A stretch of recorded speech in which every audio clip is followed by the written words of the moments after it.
Bienvenue sur Africa 24 dans cette nouvelle édition du QG Weekend. Voici les titres de l'actualité. J-5 avant l'élection présidentielle ougandaise du 14 janvier. La campagne électorale arrive à son terme pour les 11 candidats en lice, parmi lesquels se trouve le président sortant, Yoweri Museveni. Une campagne électorale minée par la répression. L'affluence des réfugiés éthiopiens vers le Soudan voisin ne cesse d'augmenter. Ils sont désormais plus de 56 000 à avoir fui les conflits du Tigré pour trouver refuge dans les camps soudanais, une survie qui se fait dans des conditions difficiles. Et la sélection zambienne à prime de football est en bonne posture avant l'entame du CHAN 2021 qui débute le 16 janvier. Les Chipolopolo ont remporté la plupart de leurs matchs amicaux organisés en prélude du championnat d'Afrique des Nations. Leur objectif est clair, ramener la coupe à la maison. Mais tout d'abord au Cameroun, l'extrême nord du pays a été touché ce vendredi 8 janvier par une nouvelle attaque terroriste perpétrée par Boko Haram. Des assaillants ont attaqué en pleine nuit le village de Mozogo. Une femme parmi les assaillants a profité de la confusion générale pour déclencher les explosifs qu'elle portait sur elle. L'explosion a fait 13 morts selon le bilan officiel, dont 2 enfants de moins de 5 ans et 6 adolescents. Notons qu'il s'agit du deuxième attentat de Boko Haram en moins d'une semaine dans l'extrême nord du Cameroun. Le 4 janvier, 3 membres d'un groupe d'autodéfense de Kaliari avaient perdu la vie dans une attaque meurtrière. Les jours qui séparent l'Ouganda de sa prochaine élection présidentielle se comptent sur les doigts d'une main. La campagne électorale se poursuit sur fond de tensions et de répression. Le principal opposant, Bobi Wine, a d'ailleurs annoncé le 7 janvier le dépôt d'une plainte devant la Cour pénale internationale contre le chef de l'État, Yoweri Museveni, et ses officiels pour crimes contre l'humanité et violation des droits humains et des libertés civiles. Le point sur la campagne électorale ougandaise avec Graziella Tchakounté. Les dés sont jetés en Ouganda. La campagne électorale pour la présidentielle du 14 janvier vit en effet ces dernières heures. 10 candidats sont en lice, parmi eux le président sortant Yoweri Museveni, qui lors de son arrivée au pouvoir en 1986 avait promis un changement radical. Pour la première fois, nous allons parler de la population, de sa vie, de ses droits politiques, de ses intérêts économiques. Ce sera le centre de gravité de ce que nous faisons. Seulement, l'homme au chapeau à cordelette, qui a défait une quinzaine de rébellions et qui a su un temps s'attirer la bienveillance de la communauté internationale, n'a pas tenu sa promesse bien longtemps. Il est de plus en plus désavoué pour des allégations de corruption et de népotisme qu'il nie. Saura-t-il convaincre les électeurs? C'est tout l'enjeu de ce scrutin. Face à lui, 9 autres candidats, dont Robert Kyangoulayi, alias Bobi Wine. Né dans un bidonville de Kampala, il avait 3 ans lorsque Yoweri Museveni est arrivé au pouvoir. En l'absence de l'opposant historique Kizza Besigye, il est considéré comme le principal challenger, un statut qui fait également de lui la cible privilégiée du régime. Il a d'ailleurs porté plainte ce 7 janvier 2021 contre le président Museveni devant la Cour pénale internationale. Je me réveille avec des proches tous les jours, mais à la fin de la journée, certains sont en prison, certains sont à l'hôpital, certains sont morts. Nous faisons face à des policiers et des militaires impitoyables et ils ont ordre de faire tout ce qui est possible pour que je renonce. La répression a en effet pris une tournure extrême en Ouganda selon les défenseurs des droits humains. Amnesty International estime que la campagne électorale a été étouffée par la pandémie de Covid-19 instrumentalisée. Quoi qu'il en soit, les Ougandais éliront leur président le 14 janvier 2021. Également dans l'actualité en Gambie, l'enregistrement des électeurs en vue de l'élection présidentielle du 4 décembre 2021 est reporté. La commission électorale justifie cet ajournement par des problèmes logistiques liés à l'achat de matériel et d'équipements. L'organe chargé d'organiser les élections assure toutefois que l'élection présidentielle est maintenue à la date prévue. Il n'en reste pas moins que le report des inscriptions a suscité de nombreux débats au sein de la classe politique gambienne. Des groupes de la société civile seraient d'ailleurs allés jusqu'à réclamer la tenue d'une réunion d'urgence. C'est un geste fort que la République démocratique du Congo a reçu de la part de la Chine le 6 janvier pour marquer leurs 70 ans de coopération bilatérale. La dette chinoise d'un montant de 28 millions de dollars a été annulée, ce qui devrait permettre à la République démocratique du Congo de lutter efficacement contre la pandémie de Covid-19. Les explications de Nathalie Moho. 28 millions de dollars de dettes de la République démocratique du Congo RDC annulées par la Chine. Un privilège financier qui devrait permettre à la RDC de lutter efficacement contre la pandémie de Covid-19. L'annulation de la dette congolaise par la Chine est un geste fort alors que les deux pays célèbrent 70 ans de coopération bilatérale. Ça peut soulager. Le plus important pour un pays, c'est de produire à l'intérieur, produire intensément en mettant ses enfants au travail. Aujourd'hui, la Chine, elle se bat. Elle sait pourquoi elle se bat. Elle se bat avec intelligence et finesse. Stratégiquement, intelligemment et bien calculé dans le temps. La RDC va recevoir un appui financier de la Chine d'une valeur de 15 millions de dollars. Une enveloppe qui sera consacrée au financement de projets de développement. L'Empire du Milieu va également apporter un soutien de 2 millions de dollars à son partenaire africain pour accompagner son mandat à la tête de l'Union africaine.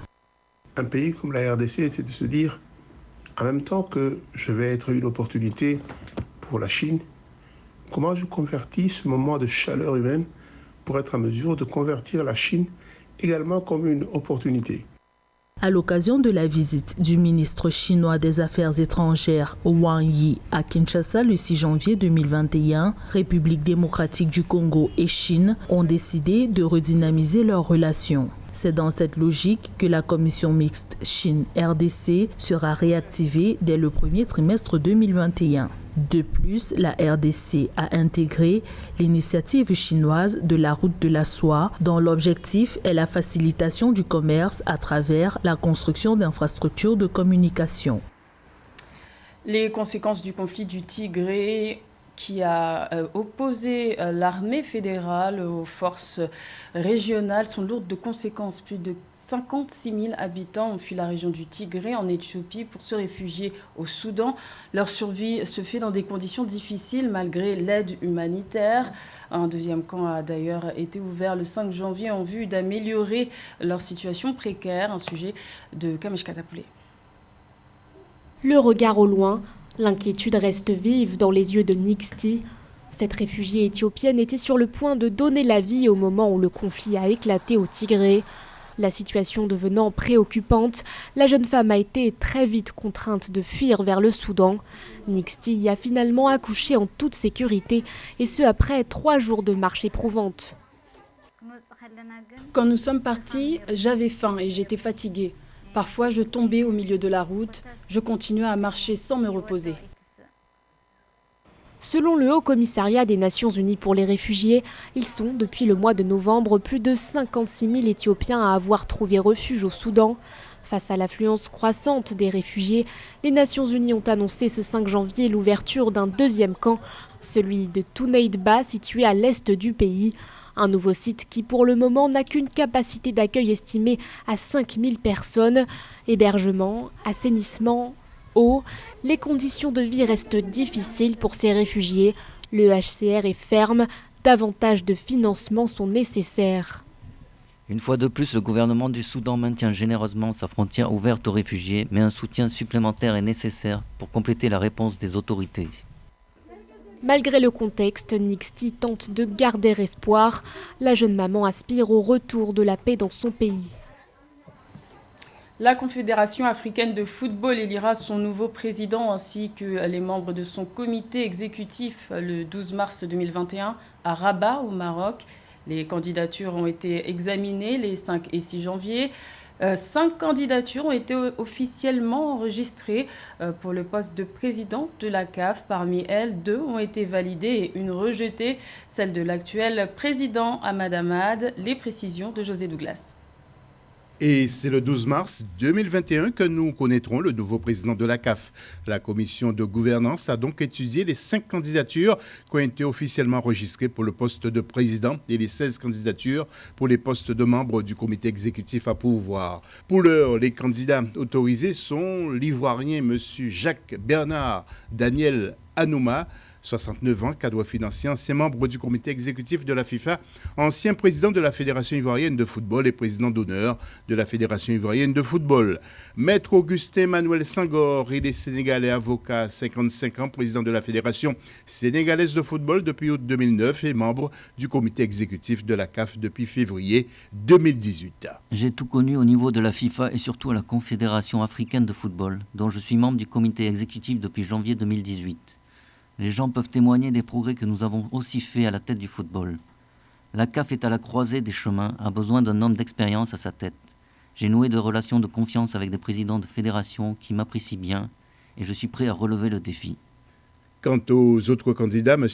Ahmed Yaya de la Mauritanie, 44 ans, homme d'affaires, président de la Fédération mauritanienne de football et membre du comité exécutif, et M. Patrice Thiopan Motsipi, de l'Afrique du Sud, 58 ans, homme d'affaires, président du club de Mamelodi Sundowns. Ces 2 dossiers doivent faire l'objet de vérifications complémentaires et une audition aura lieu le 28 janvier au Caire. Et enfin, la candidature de M. Ahmad Ahmad, le président sortant, est considérée comme inéligible à son propos. Écoutez ce que nous dit Noureddine Sali. C'est très difficile actuellement de se projeter sur l'avenir du football africain et notamment sur l'élection du nouveau président, du prochain plutôt président de la Confédération africaine de football. Après ce tremblement de terre qui s'est produit à la tête de l'institution après la condamnation de M. Ahmad Ahmad pour 5 ans. C'est la première fois dans l'histoire de notre continent que le président sortant ne se présente pas à sa prochaine élection. Pour les membres du comité exécutif, les dossiers du Guinéen Mamadou Antonio Souaré, du Camerounais Sédou Bombo Dioya et de l'Angolais Arthur de Almeida da Silva doivent faire l'objet d'une étude complémentaire. Enfin, nous apprenons que le président de la Fédération tunisienne de football, Wadi Jari, est banni pour 4 ans après avoir enfreint les codes d'éthique olympiques nationaux et internationaux. La sélection zambienne de football est en forme après sa victoire 2-0 face au Cameroun pour son dernier match pré-CHAN. La Zambie semble prête pour l'entame du championnat d'Afrique des Nations qui se tiendra au Cameroun et qui débutera le 16 janvier. Pour cette équipe, le premier match de poule se tiendra le 19 janvier contre la Tanzanie. Le point sur les préparatifs des Chipolopolo dans ce reportage de Mildred Diamo. Pour repérer des changements à effectuer quelques jours avant le kick-off du championnat d'Afrique des Nations que le Cameroun accueille du 16 janvier au 7 février 2021, la sélection zambienne a tenu sa dernière séance d'entraînement pour le compte de la ville de Yaoundé. C'était une occasion pour les Chipolopolo à Prime de préparer leur rencontre, tenue le 7 janvier 2021 contre les Lions indomptables du Cameroun. We are very happy with the performances. Nous sommes vraiment satisfaits de nos performances. Nous avons tout ce qu'il faut pour remporter ce trophée. Cependant, nous avons des attentes. Nous voulons au minimum passer la phase de poule et au maximum arriver en quart de finale. Après ce stade, tout est possible. Later, anything is possible. Malgré sa jeunesse, la sélection zambienne veut aller le plus loin possible dans cette compétition. L'intensité de la séance d'entraînement de ce jour démontre l'esprit combatif de cette sélection à multiplier les contre-performances durant le mini-tournoi organisé en prélude au CHAN 2020. Malgré quelques manquements observés, les Chipolopolo semblent sereins à la fin de cette phase de préparation. There's nothing that we've not done to prepare this team. Tout a été fait pour préparer au mieux cette équipe. Vous êtes conscient que c'est un moment difficile dû à la Covid-19, mais malgré cela, nous avons pu gagner la plupart de nos matchs amicaux. À ce stade, nous ne pouvons pas vraiment parler de préparation, les préparatifs se faisant plusieurs mois avant. En ce moment, l'équipe zambienne a juste besoin d'affinage. And where we are now, it's all about fine-tuning the team.